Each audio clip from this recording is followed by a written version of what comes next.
यकीन हो तो कोई रास्ता निकलता है, हवा की ओट लेकर भी चिराग जलता है। 2019 में वित्त मंत्री निर्मला सीतारमण ने उर्दू के मशहूर शायर मंजूर हाशमी का ये शेर बजट पेश करते हुए पढ़ा था और कहा था 2019 में भारत की अर्थव्यवस्था $2.7 ट्रिलियन हो गई है। अब इसे बढ़ाकर $5 ट्रिलियन करना है। ये 2022 है और भारत की अर्थव्यवस्था $3.1 ट्रिलियन की हो चुकी है। सारे समीकरण और इकोनॉमी का गणित अगर सही रहा तो 2030 में भारत की अर्थव्यवस्था $5 ट्रिलियन की हो जाएगी। नमस्कार, आप देख रहे हैं आज तक डिजिटल और भारत के आजादी के 76 साल पूरे होने के अवसर पर हम आपके लिए ये खास पेशकश लेकर आ रहे हैं। मैं हूं अंजलि स्टवाल। आजादी के बाद पहले बजट में करीब 171 करोड़ रुपए की राजस्व प्राप्ति का लक्ष्य रखा गया था, जिसमें से 15.9 करोड़ रुपए डाक और तार विभाग से मिलने की उम्मीद थी।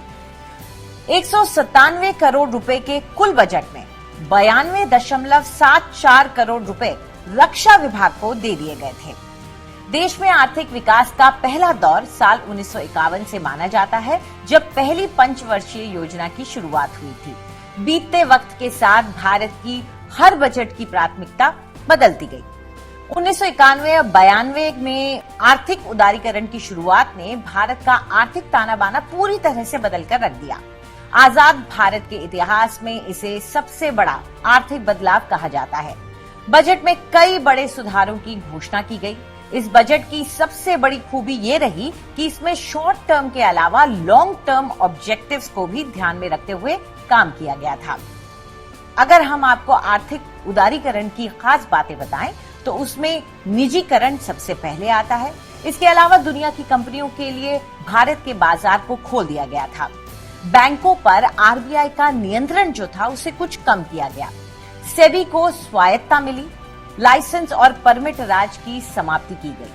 विनिवेश को भी मंजूरी दी गई। आयात शुल्क में एक भारी गिरावट की गई। साथ ही रुपये का अवमूल्यन हुआ। बहुत कम लोग ये जानते हैं कि आजादी के वक्त भारत के पास करीब $2 अरब का विदेशी मुद्रा भंडार भी था। रिजर्व बैंक के अनुसार 15 अप्रैल 2022 को समाप्त सप्ताह में देश का विदेशी मुद्रा भंडार 603.694 अरब डॉलर के करीब है। 1952 में एक अमेरिकी डॉलर ₹4.16 के बराबर था और आज रुपया कमजोर होते होते 80 रुपए प्रति डॉलर तक भी जा गिरा था। कहते हैं किसी भी देश की आर्थिक स्थिति अगर आपको देखनी है तो उस देश के लोगों की सेहत देखिए। 1960 में भारत में लाइफ एक्सपेक्टेंसी यानी कि औसत आयु 41 साल ही थी। वहीं 2020 के आंकड़ों के अनुसार भारत में आज लाइफ एक्सपेक्टेंसी 70 साल हो चुकी है। जाहिर है इतने सालों में देश ने तरक्की तो की है। भारत में आय असमानता की बात करें तो ये ब्रिटिश राज से ही चला आ रहा है। तब शीर्ष के 10% लोग यानी कि टॉप 10% लोगों के पास देश की आय का 50% हुआ करता था। आजादी के बाद पंडित नेहरू की समाजवादी नीतियों की वजह से ये घटकर 35 से 40% रह गया। बाद में भारत सरकार ने आर्थिक उदारीकरण की दिशा की तरफ भी कदम बढ़ाए और अब कई बदलाव आए। आज भारत के शीर्ष 10% लोगों के पास देश की आय का 77% है। 2017 में 73% संपत्ति महज 1% अमीर लोगों के पास पहुंच गई थी, जबकि देश के 6.7 करोड़ लोग, जिनमें की ज्यादातर गरीब ही शामिल है, उनकी संपत्ति में 1% की ही वृद्धि देखी गई। आजादी के बाद देश में आर्थिक तरक्की कई गुना अधिक हुई है। आईटी और टेलीकॉम सेक्टर में तो भारत की टूटी बोटी है। हम मंगल पर पहुंच चुके हैं और चांद पर जाने की तैयारी कर रहे हैं। लोगों के पास पैसे भी हैं। जीवन स्तर में काफी बदलाव आया है। बिजली जो कभी शहरों की होती थी वो अब गांव-गांव में पहुंच चुकी है। आजाद भारत से अगर मौजूदा दौर की तुलना करें तो निश्चित तौर पर हमने बहुत विकास किया है। हर क्षेत्र में भारत दुनिया के लिए एक मिसाल भी बनता जा रहा है।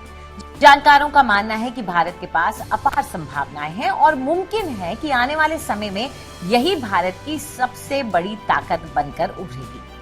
आपको हमारा ये वीडियो कैसा लगा हमें जरूर बताएं कमेंट के जरिए और साथ में देश और दुनिया की तमाम खबरों के लिए देखते रहिए आज तक।